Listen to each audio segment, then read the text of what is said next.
강원국의 지금 이 사람.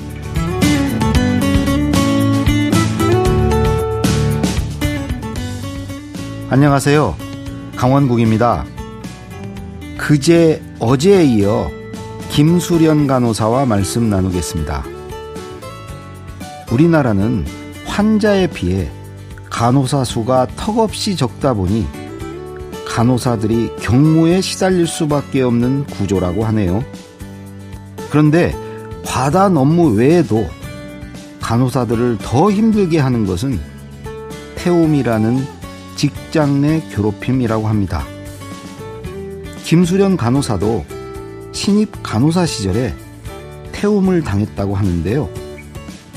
오늘은 태움의 원인은 무엇이고 어떻게 해결할 수 있는지 자세히 들어보겠습니다. 김수련 간호사 만나보시죠.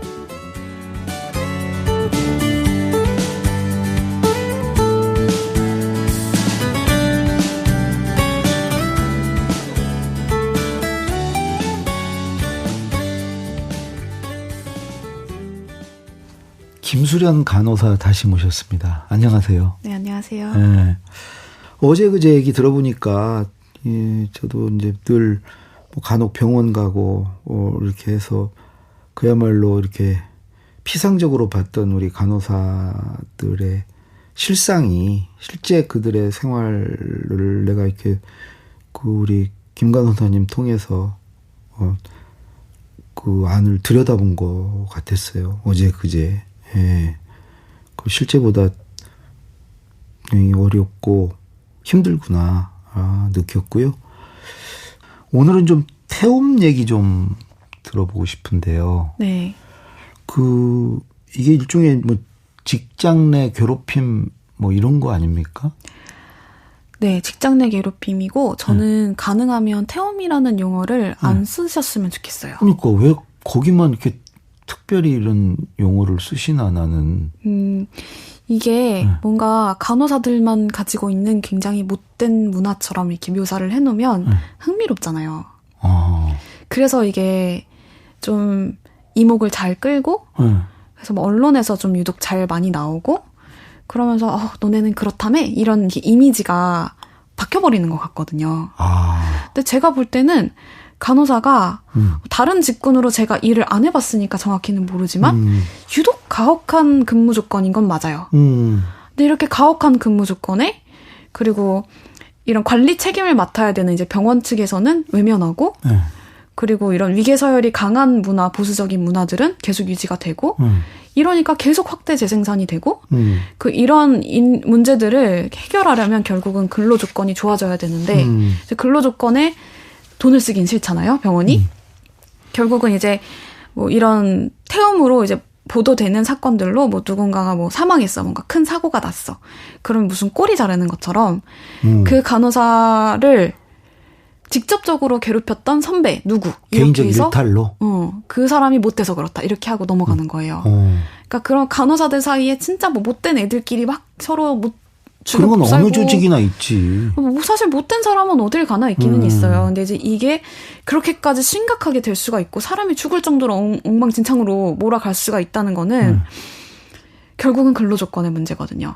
근데 결국은 이거를 개인의 일탈, 못된 일부 개인의 문제로 몰아버리면 그러니까 그 괴롭힘을 자행한 그 얼굴만 잘라내버리면 병원은 아무것도 안 바꾸고 그대로 갈 수 있거든. 그래서 계속되는 거예요. 왜냐하면 근로조건 하나도 안 바뀌었고 그러니까 그 병동에서 얼마나 많이 초과 근무를 해야 됐고 얼마나 힘들게 일을 해야 됐고 이런 것들은 하나도 알려지지 않고 나올 수밖에 없는 구조는 손을 안 대고 그치, 구조는 하나도 손을 안 대고 그리고 가해한 얼굴만 잘라내는 거잖아요. 그러니까 예를 들면 골무면 그 안에 고름을 짜고 다 해야 되는데 겉에만 이렇게 겉에만 살살 끓는 거지. 이 태움의 양상이라고 그럴까요? 네. 그 태움이 어떤 식으로 나타나나요? 이거에 대해서 제가 좀 더 자세히 말할 수 있을 것 같은데요. 왜냐하면 저는 신규 간호사 시절도 되게 혹독하게 겪은 편인 것 같아요. 그리고 저는 선배로 더 오래 살았거든요.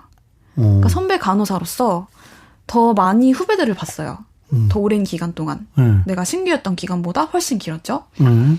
그래서 제가 전체적으로 파악한 거는 이래요.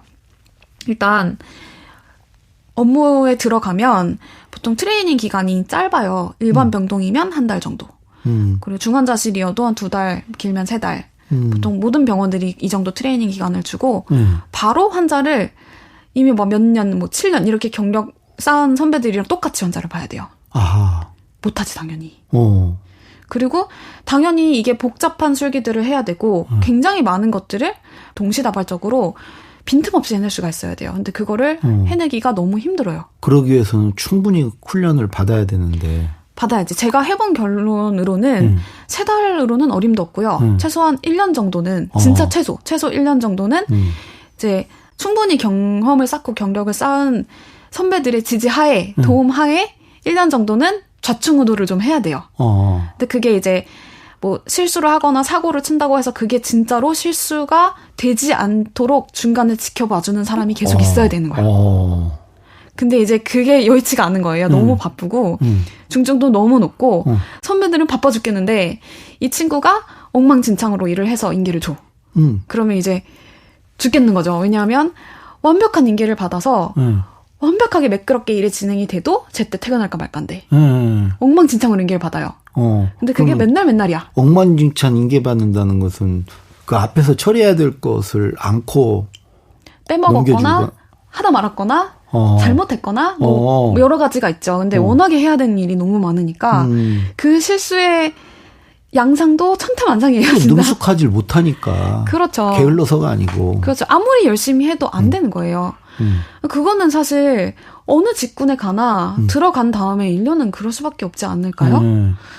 그리고 이 친구는 그래도 이제 환자를 맡기면 그래도 믿을만 하다라는 정도까지 트레이닝이 되려면 그 정도는 3년은 필요하거든요. 최소가 3년인 것 같아요. 제가 그럼 그 보기에는. 전까지는 계속 위에 그 선배의 질책과 선배들의 도움이 필요하죠. 비난을 받는 건 받을 아니고. 수밖에 없겠네. 아니 그 기간 네. 동안은. 아니요. 저는 비난으로 사람이 배운다고 생각하진 않아서. 아니 그거를 받아야 된다는 게 아니고 네네. 그렇게 교육받지 않은 상태에서 현업에 투입이 되다 보면 그런 일들이 일어나고는 위에 있죠. 선배들이 보기에는 마음에 안 들고 계속 문제점만 보이니까 그 지적을 하게 되고 그 지적이 결국 태움으로 되는 거 아니에요? 그런 경우가 많이 이어질 수밖에 없어요. 왜냐하면 이 친구들이 그러니까 결국 우리가 보호해야 되는 대상, 우리가 이제 간호해야 대상은 환자인데 이 친구가 하는 실수가 환자한테 해가 되거든요. 그렇죠. 그러면 이 선배들 입장에서는 특히 환자들을 더 아끼는 간호사일수록 환자들을 더 꼼꼼하게 보는 간호사일수록 후배한테는 더 엄격해져요. 그렇죠.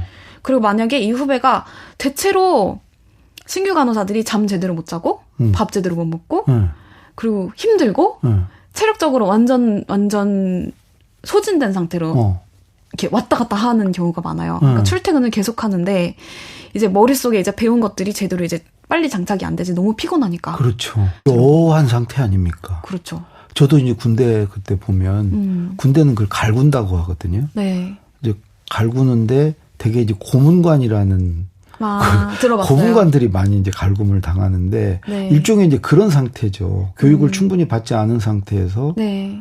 고문관이 될 수밖에 없고 그러니까 이제 태움이라는 갈굼을 당할 수밖에 없고 그렇게 보면 그 위에 선배들도 나름대로 다 뭐 그럴 수밖에 없겠네. 방금 얘기하신 게 저는 오히려 환자를 아끼는 또 그 한 사람일수록 더 엄격할 수밖에 없다. 네. 이건 환자의 생명을 다루는 거니까. 그렇죠. 그게 정당화되는 건 아니에요. 왜냐하면 새로 들어온 사람이면 배우는데 당연히 시간이 걸리고 이걸 참아줘야 되는 게 맞는 건데. 근데 그게 구조적으로 할 수가 없잖아. 그렇지. 현장은 진짜 치열하고 너무 바쁜데 이 친구는 내 환자한테 해를 입혀. 나한테 해를 입혀. 그러면 이 선배들 입장에서는 내가 피해를 보고 있거든. 내가 피해자고 저쪽이 가해자가 되는 거예요. 그렇죠. 그쪽 입장에서 생각해보면 그렇게도 보이는 거예요. 그러니까 저는 신규 간호사일 때 정말 많이 혼났거든요. 어떤 식으로 혼내? 뭐 이렇게 폭력을 행사하거나 그런 건 아니겠죠. 폭력의 행사라기 정신적인 폭력이라면 그럴 수도 있을 것 같아요. 근데 물리적으로 뭐 얻어맞았냐면 얻어맞기도 했네요. 그래요? 네, 얻어맞기도 했네요. 그러니까 태움을 어떻게 하는 건지. 태움이라는 게 뭐 이름을 그렇게 붙인 거지 그냥 직장 내 괴롭힘. 뜻이 태운다는 게 뭐예요? 여러 가지 유래가 있는데요. 이게 뭐 재가 들 때까지 태운다 해가지고 그냥 집요하게 괴롭힌다는 뜻으로 통용하면 틀리지 않을 것 같아요. 그런 태움? 네. 뭐에 이렇게 태운다가 아니고? 그런 뜻은 아니고 진짜 불에 태운다는 느낌에 더 가깝고 그리고 그 용어를 간호사만 쓰는 것도 아니에요. 병원에서 일하는 사람들은 좀 많이 쓰는 것 같아요. 어디에다 써요, 예를 들면? 뭐 예를 들면 의사들 사이에서도 쓰고, 그러니까 직군이 간호사라는 직군만 그 용어를 쓰는 거는 아니고요. 이제 여러 직군들이 쓰는데 유독 간호사들이 이제 뭐 여러 언론에 비춰진 모습들이 있다 보니까 유독 간호사들만 서로 그렇게 못 잡아보고 안달이다. 아니, 그럼 태움이 선배 간호사가 후배 간호사한테만 일어나는 겁니까? 의사와 간호사 혹은 환자와 간호사 사이에도 태움이 일어나는 겁니까? 부르기로는 그 이름을 붙이면 아무데나 척척 다 달라붙어요. 그러니까 뭐 저 레지던트가 나 태웠어 이렇게 하는 경우도 있고 의사들 사이에서도 뭐 누가 누구 태웠다 이런 용어는 흔하게 쓰고요. 그리고 환자가 간호사 태웠다는 용어는 그렇게 흔하게 쓰지는 않는 것 같아요. 근데 대체로 의료인들 사이에서는 직군 불문하고 태운다는 용어는 잘 써요. 자주 쓰고. 근데 유독 간호사가 좀 많이 그 용어로 주목을 받은 거는 저는 조금 비열하다고 생각하는데 저는 이 용어 정말 안 썼으면 좋겠거든요. 왜냐하면 너네만 그렇잖아. 너네 그런 애들이잖아. 라는 낙인을 찍어놓은 거라고 생각해요. 근데 제가 볼 때는 이건 직장 내 괴롭힘이고요. 직장 내 괴롭힘을 심화되게 만든 거는 병원 문화고 병원 문화가 그런데도 그걸 외면하고 너네 그런 애들이니까 너네끼리 못된 애들끼리 서로 괴롭혀 이렇게 낙인 찍어버린 건 결국 태움이라고 부르는 사람들이라고 생각해요. 그리고 이제 그 괴롭힘 한 사람만 조치하고 그렇죠. 근데 그 한 명만 가해를 했을까? 저는 그렇게 생각하지 않아요. 시스템이 가해를 한 거지. 근데 그렇게 태움으로 몰아가고 이 가해자 나쁜 년 이렇게 하고 끝내버리면 그냥 그 가해자만 그냥 나쁜 년이 되고 진짜로 정말로 그 가해를 그 시스템이 자체가 이 괴롭힘을 만들어냈는데 그 시스템은 전혀 안 변하고 지금까지 계속 왔어. 우리 본인이나 아니면 주변에서 그런 태움을 당한 구체적인 사례, 목격을 하셨거나 본인이 직접 당했거나 이런 게 태움이다라고 이렇게 얘기할 만한 게 뭐가 있습니까? 제가 들은 것 중에 가장 심했던 사례는 그 주사실 간호사로 알고 있었는데 그 IV 그 정맥 주사라고 해서 이거를 놓고 환자한테 바늘을 찔러서 그 주사를 놓고 거기다 수액을 연결해서 이제 수액을 놓는데 그걸 보통 신규 간호사들이 실패를 많이 하죠. 어렵기도 하고. 잘 못 찾아가지고 막 계속 찌르시던데. 보통은 이제 우리는 2번 시도해보고 안 되면 이제 선배한테 부탁을 해서 좀 잘 잡는 선배가 할 수 있도록. 이렇게 툭툭 치고 이렇게 척척 하는 거죠. 그렇죠. 이렇게 툭툭 치면 혈관이 좀 튀어나오니까 이제 그렇게 하는데 그걸 실패를 해서 신규 간호사가 선배한테 부탁을 했대요. 이 선배가 그 주사 바늘을 신규 간호사 팔에다가 이렇게 찌르면서 이거 너가 환자한테 한 짓이야. 이렇게 했다는 얘기를 들었어요. 저는 너무 악마 같다고 생각했어요. 근데 이런 일이 일반적이지 않습니다. 진짜 악마 같은 개인들이 어딜 가나 있어요. 간호사들 사이에도 있죠. 그리고 저도 뭐 그런 일들을 겪기도 했고, 많이 보기도 했지만, 통계상으로 봤을 때는 통계상일지 모르지. 왜냐면 제가 겪어본 사례들로 봤을 때 어쨌든 인구상 비율로 봤을 때 간호사들이 못된 사람 비중이 일반적인 사람들 비중보다는 조금 적은 것 같다고 생각해요. 당연하죠. 제가 보면 그런데 간호사분들 되게 착하고 친절한데 선량한 사람이 더 많아요. 그 선량한 사람들 중에서도 일부 악마 같은 사람이 있지. 근데 그런 사람들은 어딜 가나 있는 거고. 김 간호사님 주변에서는 또 극단적 선택을 하거나 그런 경우는 못 봤나요? 극단적 선택을 하는 간호사들이 많으면 일단 안 되죠. 안 되죠. 근데 방송에는 자주 이렇게 보도가 나왔죠. 돼서. 네. 제 주변에는 자살 사고를 하는 사람은 많아요. 죽고 싶다는 생각하는 사람은 정말 정말 많아요. 그런 생각? 네. 당장 신규 간호사 저만 해도 그랬고 제 후배들도 그렇고 출근하다가 차에 치였으면 좋겠다. 이런 생각은 정말 많이 하는 생각이에요. 그러면 그런 태움을 당하면 네. 거기에 뭔가 반응을 할 거 아니에요. 뭐 저항을 한다건 아니면 반발을 한다건. 이게 되게 어려운 부분인 게 이게 지나고 나서는 그게 보여요. 이게 내가 신규 간호사예요. 그럼 들어가서 보면 내가 실수를 했어. 내가 잘못을 했고 나 때문에 선배가 이렇게 힘들고 나 때문에 환자가 피해를 봤어. 내가 너무 자괴감이 들어서 내가 너무 미안해서 그게 힘들지. 이게 괴롭히면 괴로운데 어떤 때는 나를 때려줬으면 좋겠다는 생각이 들 정도로 힘들어요. 그게 너무 미안해서. 근데 그런 상황에서 뭐 저항을 한다가 뭐 가능한 일일까? 일종의 가스라이팅 비슷하게 당하는 것 같다. 숨 쉬듯이 가스라이팅 당하는 거죠. 근데 병원한테 가스라이팅 당하는 거지. 병원한테. 그렇죠. 이거는 당연한 일인데 이렇게 서툰 거는 당연한 일인데 완벽하길 바라놓고 완벽하지 않기 때문에 너 책임이야. 너 책임도 있어. 이렇게 가는 거는 사실 말도 안 되는 일이지만 매일매일 일어나는 일인 거죠. 현장에서 계속 일어나는 일인 거죠. 여기에 계실 때, 세브란스에 계실 때는 중환자실에만 7년 있으신 거죠? 네, 입사부터 그만둘 때까지 같은 병동에. 근데 보통 보면 이제 병원에 가보면 외래도 있고, 입원하는 쪽도 있고, 응급실도 있고, 이런 중환자실도 있고, 이제 간호사분들이 여러 분야에서 일을 하시잖아요. 그렇죠. 그 중에서 지금 중환자 이쪽만 계속 하셨는데 거기가 유독 심한 거 아니에요? 아니요, 그렇지 않아요. 그래요? 저 외래 이렇게 가보면 외래는 한가하던데 거기 간호사분들 환자한테 하는 거는 뭐 이렇게 하세요, 뭐 저렇게 하세요 와서 이제 얘기 잠깐 하고 뭐 혈압 재고 그러고 가버린다 이렇게 생각하는데 해야 되는 거는 뭐 예를 들면 환자한테 들어가는 뭐 처치가 있었으면 이제 그거를 다 계산해서 이제 계산해야 되고.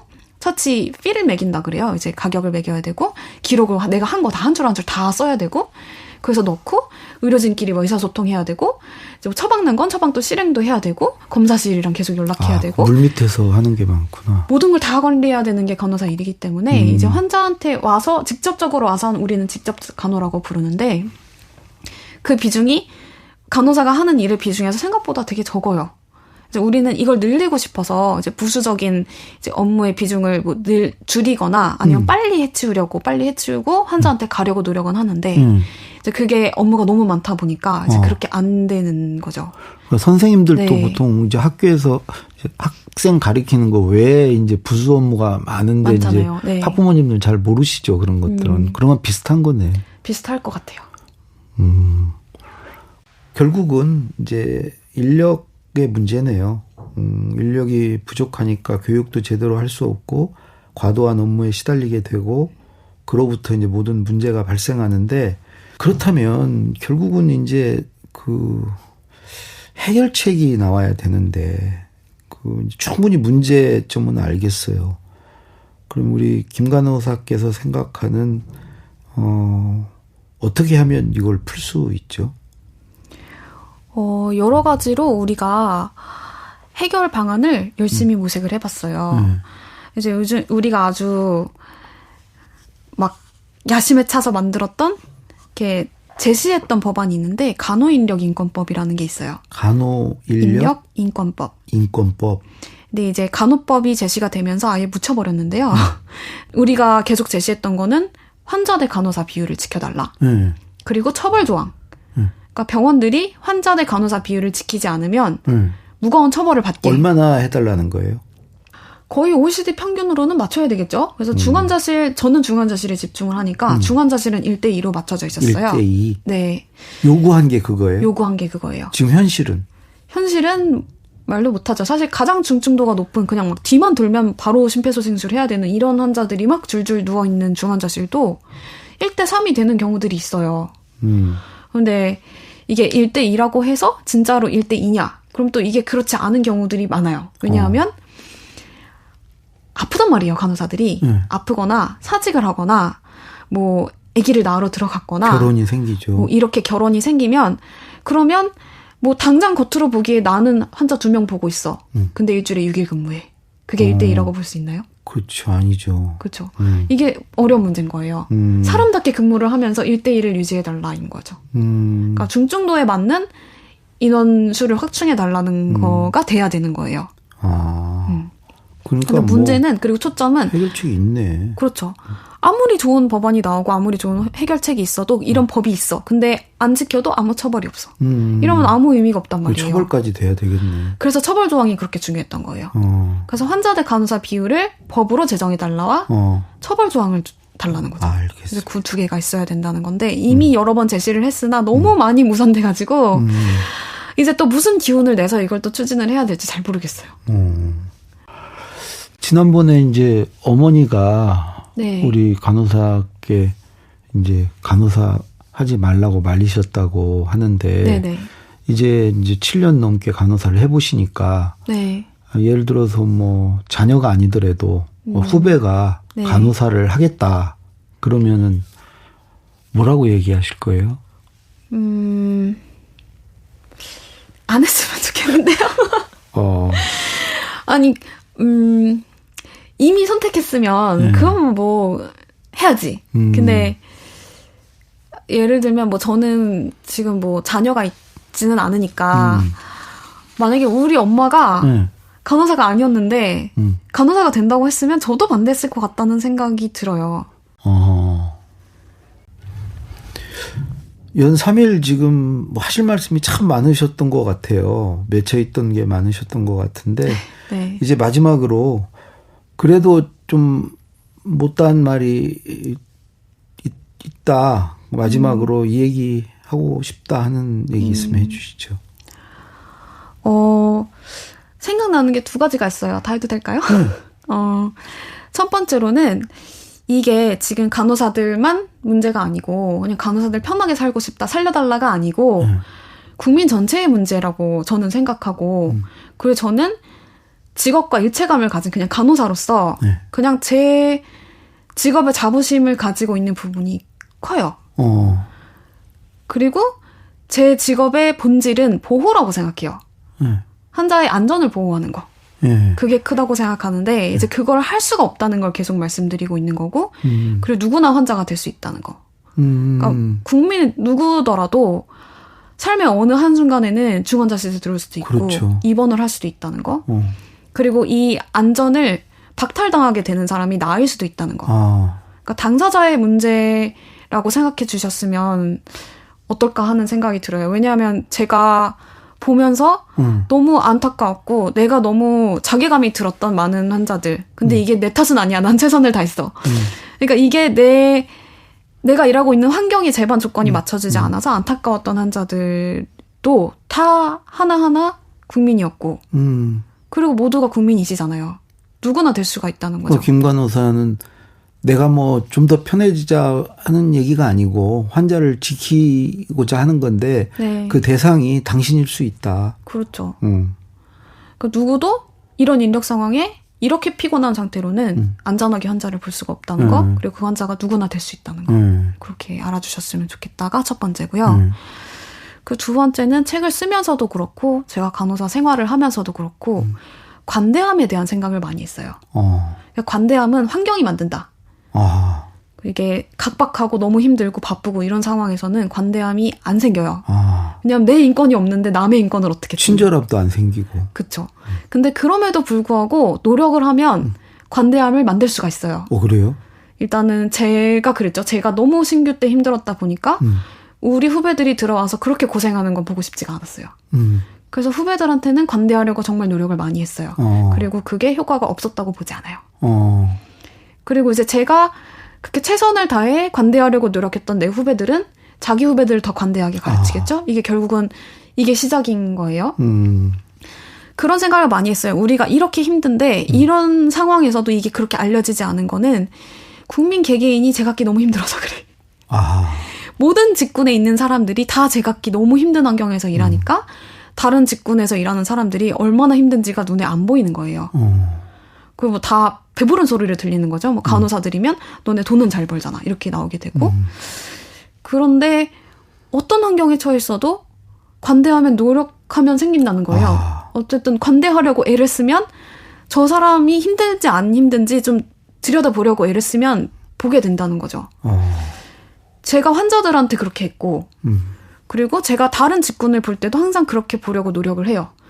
이게 저희를 그렇게 봐달라는 게 아니라 간호사들한테 관대해 주세요가 아니라 약간 사회가 그냥 서로한테 서로의 뭐 직군이건 아니면 그냥 서로의 처지건 상관이 없이 서로에게 관대하죠. 관대하려고 좀 노력을 해보려는 사회였으면 좋겠어요. 여건이 안 받쳐주더라도. 예, 우리 간호사 김 간호사께서는 정치를 하든지 뭐 아니요, 그럴 생각은 없습니다. 그 3일간 얘기 들어보니까 딱 하나 좀 뇌리에 팍 박히는 것은 네. 그 이른바 그 태움이란 말 쓰지 말아야 되겠구나. 네. 그 직장 내 괴롭힘으로 하든지 집단 괴롭힘으로 하든지 네. 결국은 이런 일이 간호사 병원에서만 일어나는 거 아니고 모든 직장에서 일어나는데 이게 특별히 그 간호사 집단에서만 있는 일처럼 이렇게 낙인되는 이런 네. 용어로 쓰이고 있다는 거죠. 네. 그래서 앞으로는 정말 태움이라는 말 쓰지 말자. 네. 집단 내 괴롭힘 이렇게 하자. 결국은 이게 어떤 간호사 개개인의 어떤 자질이나 그런 문제가 아니고 시스템의 문제고 어느 집단에서나 일어날 수 있는 일이다. 그래서 저도 앞으로는 이제 이 태움이란 말, 왠지 태움하면 느낌도 음험해요. 자극적이죠. 그 별로 기분이 안 좋아. 좀 앞으로는 정말 안 썼으면 좋겠습니다. 네. 예. 어제 그제 오늘까지 연 3일간 네, 간호사의 어떤 속살, 네. 은밀한 우리가 그동안 몰랐던 네. 내용들 많이 말씀해 주셔서 고맙습니다. 네. 예, 오늘 여기까지 하겠습니다. 네, 감사합니다. 고맙습니다. 자신의 7년간의 간호사 경험을 책 밑바닥에서에 담은 김수련 간호사였습니다.